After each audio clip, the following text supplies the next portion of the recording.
రంగాపురం అనే చిన్న పల్లెటూరులో ఊరికి మధ్యలో ఒక పెద్ద చెట్టు ఉండేది. ఆ చెట్టు కొమ్మలతో ఎంతో విశాలంగా, పూలు పండ్లతో ఎప్పుడూ నిండుగా ఉండేది. అది సాధారణ చెట్టు కాదు, మాయా చెట్టు. కానీ ఆ విషయం ఊర్లో ప్రజలెవరికీ తెలియదు. చాందినికి మాత్రమే తెలుసు. ఒక రోజున చాందిని చెట్టు దగ్గరికి చాలా దిగులుగా వచ్చింది. చాందినికి ఆ చెట్టుతో మాట్లాడటం అంటే చాలా ఇష్టం. తన చిన్నప్పటి నుండి ఎక్కువగా ఆ చెట్టు దగ్గరే ఉండేది. ఏమైంది చిట్టి తల్లి? నువ్వెప్పుడు నవ్వుతూ నా దగ్గరికొస్తావ్? ఈ రోజెందుకు అంత దిగులుగా ఉన్నావ్? చెట్టు తల్లి, నీకు తెలుసు కదా, మా నాన్న ఒక అరుదైన జబ్బుతో మంచంలో ఉన్నాడని. ఇప్పుడు మా నాన్న ఆరోగ్యం బాగా క్షీణించింది. వైద్యుడికి చూపిస్తే చాలా ఎక్కువ డబ్బులు అడిగాడు. అమ్మ పనికెళ్ళి డబ్బులు తెచ్చింది కదా, అవి ఆ రోజుకి మాత్రమే సరిపోతాయి. అయ్యో చిట్టి తల్లి, చిన్న వయసులోనే ఎన్ని బాధలో. ఇప్పుడేం చెయ్యాలో నాకు అర్థం కావడం లేదు చెట్టు తల్లి. ఎలాగైనా డబ్బులు సంపాదించాలి. మా నాన్నని వైద్యుడికి చూపించాలి. ఆందోళన పడకమ్మా. నీకోసం నేను ఒక అద్భుతాన్ని చూపిస్తాను. రేపు ఉదయాన్నే నీకోసం ఒక ఆవుని ఉంచుతాను. ఆ ఆవిచ్చే పాలమ్మి ఆ డబ్బుతో మీ నాన్నకి వైద్యం చేపించు. నిజమా చెట్టు తల్లి? నువ్వు నా కోసం ఆవుని తెస్తావా? అవును తల్లి, నువ్వు రేపు తెల్లవారుజామునే రావాలి. నేను నీకు ఆవునిస్తున్నట్టు ఎవరికి చెప్పకు. నేను నీతో రోజూ మాట్లాడుతున్నట్టు కూడా చెప్పొద్దు. అలాగే చెట్టు తల్లి, మరి నేను వెళ్తాను. సరే, వెళ్ళు చాందిని. అలా చాందిని మాయా చెట్టు చెప్పిన ఆవు గురించి ఆలోచిస్తూ ఇంటికి వెళ్ళింది. వెళ్ళగానే మంచంలో పడుకున్న వాళ్ళ నాన్న సూరి వైపు చూసింది. నాన్న, నీకు నేను వైద్యం చేపిస్తాను. నువ్వు ఇలా మంచంలోనే ఉంటే నాకు చాలా బాధగా ఉంది. అప్పట్లాగా నువ్వు నాతో ఆడుకోవాలి. రోజు రాత్రిపూట నాకు కబుర్లు చెప్పాలి. అమ్మని విసిగించాలి. అమ్మా చాందిని, నువ్వు నా గురించి దిగులు పడద్దు. నేను ఈ రోగంతో చచ్చిపోయినా నువ్వు ధైర్యంగా అమ్మకి తోడుగా ఉండాలి. నాన్న, నీకేమీ కాదు. నేనున్నాను కదా నిన్ను చూసుకోవడానికి. అమ్మ నేను కలిసి డబ్బు సంపాదించి నీకు వైద్యం చేపిస్తాము. కూతురు చాందిని మాటలకి సూరి ఆశ్చర్యపోతాడు. నా చిట్టి తల్లికి నేనంటే ఎంత ఇష్టం.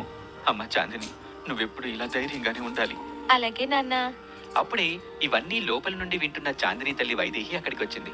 అయిపోయాయా మీ తండ్రి కూతుళ్ళ మాటలు? చాందిని, వచ్చి తిని తొందరగా పడుకో తల్లి. అయిపోయాయి లేవే.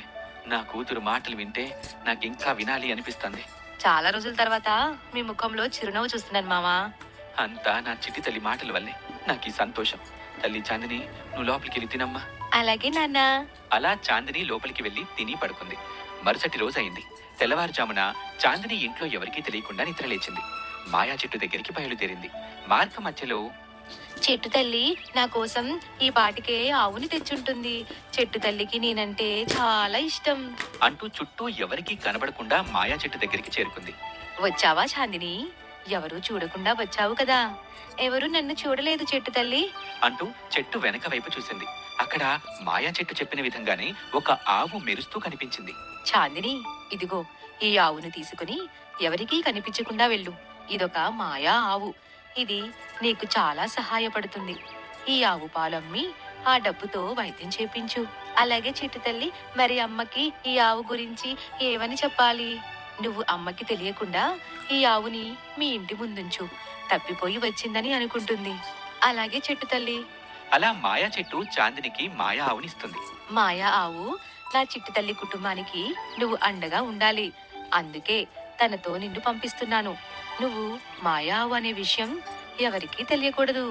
అలాగే చెట్టు, ఇప్పటి నుండి చాందిని కుటుంబ బాధ్యత నాది. సరే, జాగ్రత్తగా వెళ్ళండి అని అంటుంది.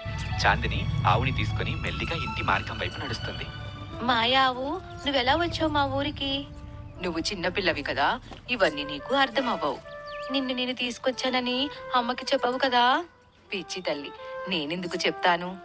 సరే, నిన్ను మాయా ఆవు అని పిలవడానికి బాగోలేదు. నీకొక మంచి పేరు పెట్టాలి అని చాందిని కాసేపు ఆలోచించింది. కాసేపటికి, ఇవాల్టి నుండి నీ పేరు లక్ష్మి. చాలా బాగుంది చాందిని. అలా మాట్లాడుకుంటూ ఆవుని తీసుకుని ఇంటికి చేరుకుంది. లక్ష్మి, నువ్వు ఇంటి బయటే ఉండు. ఉదయం అవ్వగానే వస్తాను అని చాందిని లోపలికెళ్ళి మళ్ళీ పడుకుంటుంది. ఉదయం అవుతుంది. వైదేహి లేచి తలుపు తీసింది. తలుపు తీయగానే గుమ్మం ముందు ఆవు కనిపిస్తుంది. మా ఇంటి ముందు ఆవు ఉందేంటబ్బా? అసలు ఈ ఆవు ఎవరిది? అంటూ వైదేహి తనలో తను మాట్లాడుకుంటూ ఉంటుంది. అంతలోనే చాందిని నిద్రలేచి కళ్ళు తుడుచుకుంటూ వచ్చింది. చాందిని ఆవుని చూసి తనకేమీ తెలియదన్నట్లుగా, అమ్మా, ఈ ఆవు కొన్నావా నువ్వు? లే తల్లి, దారి తప్పిపోయి మన ఇంటి దగ్గరకు వచ్చినట్టుంది.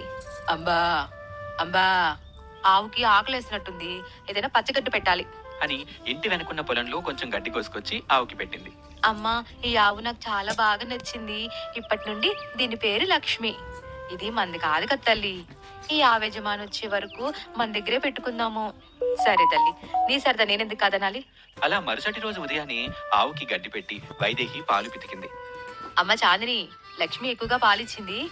కొన్ని పాలు మనం ఇంట్లో దాచుకొని మరికొన్ని పాలను అమ్ముకుందాం. అవునమ్మా, ఆ డబ్బులతో నాన్నకి మందులు కొని వైద్యం చేయించొచ్చు.